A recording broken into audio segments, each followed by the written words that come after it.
Hello everyone, I'm back again. Just a word or two on whatever it is, Thursday afternoon, although this won't get to you till Sunday, I don't think. I've had a lovely post today from some friends, online friends, although I do know them in real life actually. First of all, Julian Botting sent me this. It's the audio of William Russell reading Doctor Who and the Daleks, one of the first Target books, and one of the first in the series of readings that they did a number of years ago, that they're just coming to the end of now, I think. My friend Michael Stevens is in charge of creating this whole series of readings, and this was one of the first, and they got William Russell back to read that wonderful novel by David Whitaker. And when William Russell died last week, I did a video like this, reading the beginning of that book in my slightly inept way, nothing like the way that he would do it. And it reminded people of this particular reading. And lovely Julian said he had a spare copy and would I like it, which is really kind of him. So I will have to dig out something of mine to send him as a gift. I think I've got spare copies of my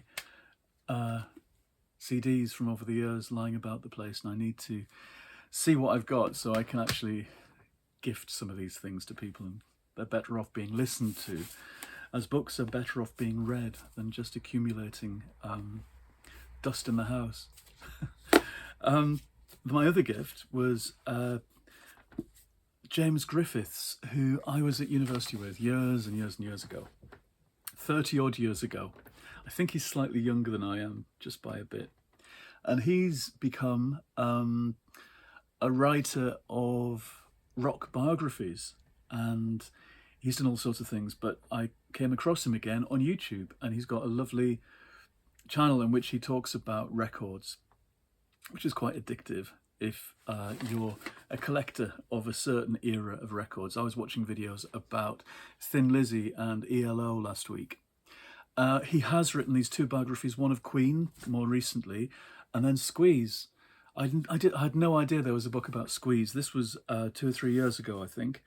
I saw Squeeze as a student, actually, my first year at Lancaster, and I loved them. I'd loved them since I was about 10, and I loved them because of their lyrics, I think, and how funny and clever and rude they were. I remember them being quite rude and grown up, or dealing with adult themes, and that was quite unusual. And I remember that standing out to me as a kid. And my mum liked them as well. The whole family did. Anyway, I've never read anything about their history. Emerging from the sleazy South London pub scene, Squeeze assigned to A&M Records in 1977, with songwriters Chris Difford and Glenn Tilbrook at the helm, and the irrepressible Jules Holland on the keyboards. They soon scored big-time singles with Cool for Cats and Up the Junction, two of the most iconic songs of the era.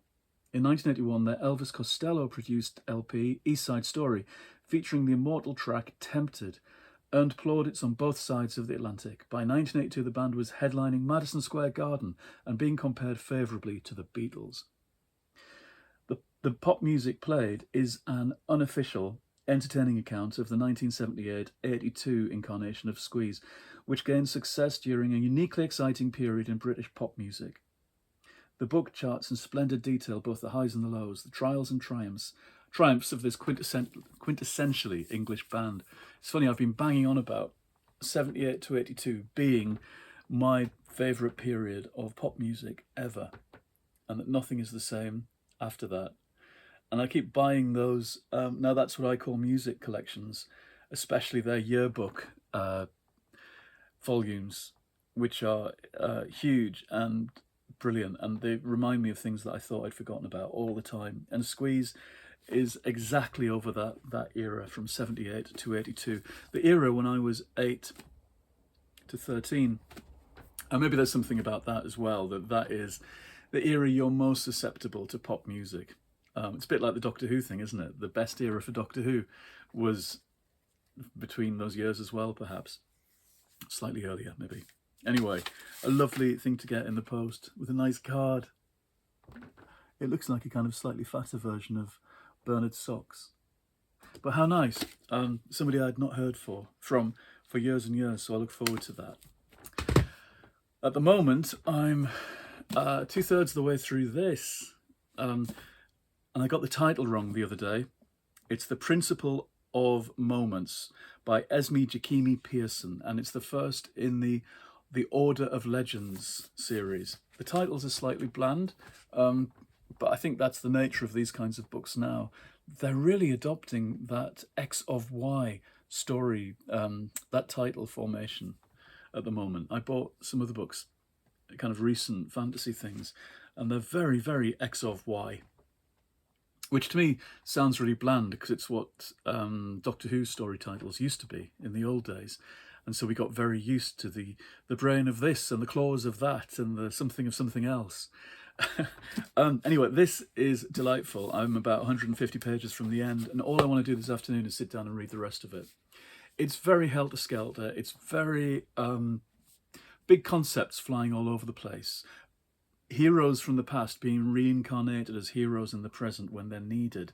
So there's a touch of Michael Moorcock and that, whatever they call it, the immortal hero stuff in his books, where characters get reincarnated into different times. There's, as I've said before, touches of Star Wars in the kind of slightly grubby space worlds that we go to, these spaceships that people hitch rides with or get captured by, the getting passage from world to world, and the idea of an empire that you've got to hide away from as you make your way across the universe. At the same time, there's this 18th century world, 19th century world of the Georgian kings and the Prince Regent, and this gay love story back then with a demon taking over the body of a lover, and we can see how they're connected, but it's wonderful to have the world of the 67th century connected with the 19th like this, very Doctor Who-ish. But the idea of people just stepping blithely from one time and one world to another is very fresh and exciting. So I'm really enjoying it. I was up very late last night piling through this. It's a relief to find new science fiction that I enjoy. So I'll finish that this weekend and move on to the next things. I'm also reading things for my book club, which I inaugurated this week. I sat in one of my favourite cafes hereabouts, Sips and Dips, a Syrian place round the corner from us, and had mint lemonade and read the beginning of Love of Seven Dolls by Paul Gallico the other day. I finished my work and I sat out in a cafe reading, and filmed a film of me doing so. I can't even not film that. I'm turning into a complete YouTube maniac, aestheticizing every experience I have and telling you about it. But it was nice just to sit in a cafe and read, although quite distracting, some of the people around. I'm out of practice at blocking out the noise of people chatting at other tables. The writer part of me wants to write it all down, everything I'm hearing. But the reader part wants to block them out so I can concentrate on the story of this poor girl who tries to jump into the river and is saved by these 7 peculiar dolls in this puppet show run by a horrible old man. And as I said, it's 30 years since I read this, but it's just as vivid. It reminds me of whenever it was, 93, when I read it the first time. And I've dipped into this as well. Daniel Pennack's The Rights of the Reader. And it turns out it's a different translation to the one I originally read, which is interesting. It's more Frenchy. I think in this version they've left his references to different bits of French culture intact, which makes more sense. As Quentin Blake describes in the introduction, there's a whole way of teaching reading and literacy in France, which is very particular and not the same as ours. So he's talking about particular issues that are very French. It's nice. It's very philosophical, full of dialogue that he's inventing. Yep, it's very good, and I'm looking forward to dipping into that again. I think that's it that I'm going to talk about. I could talk about some of the books I've been buying, but maybe I'll save that for a later date. I'm almost embarrassed to say what I've been buying because, as people know, I read my old things. I've got such a backlog of books around me. Although everything you can see behind me are things that I've read and reread. The to be read mountain in the hall is all stuff that I haven't read, but still, I rather stupidly keep buying books. It's often for research. Um, of course, I call it research. Maybe I'll let you know what I've been collecting up next week. In the meantime, I hope you have a lovely weekend, or you're having a lovely weekend, and you get some time to read. And I hope the weather is good there. It's a bit up and down here. Yesterday started being warm and sunny, and we almost fainted in surprise. And so we dashed out, dashed out into the sun to walk about in it for a while, and that was quite unusual. And we went to the museum and the Whitworth Art Gallery to see some paintings by someone I used to know in the 90s from a writing group, John Lyons, who's got an exhibition, a massive exhibition at the Whitworth Gallery called Carnivalesque. These huge, lurid paintings of demons and naked ladies and owls. It's all this kind of Trinidadian mythology. Very interesting and beautifully colourful. And then to the quite disappointing Manchester Museum. The only thing that didn't disappoint was Maud the Tygon, who is there still, stuffed in her cage, not her cage, her glass case. She was, I think I've said this before, an inhabitant of Bellevue Zoo near here. And she lived through the war. With the bombs falling, a Tygon, half tiger, half lion, living in this quite shabby zoo in the middle of the city during the war. And when you look at the text about her in the museum, it says her best friend, I don't know if they're sentimentalizing it or if they really were friends, was Rita, also a Tygon, who outlived her. She lasted in the zoo till 1957. Apparently Maud's skin, it sounds awful, but her skin was preserved and put away for decades in the museum, and they had her, there's no nice way of putting it, stuffed in more recent years and put on display.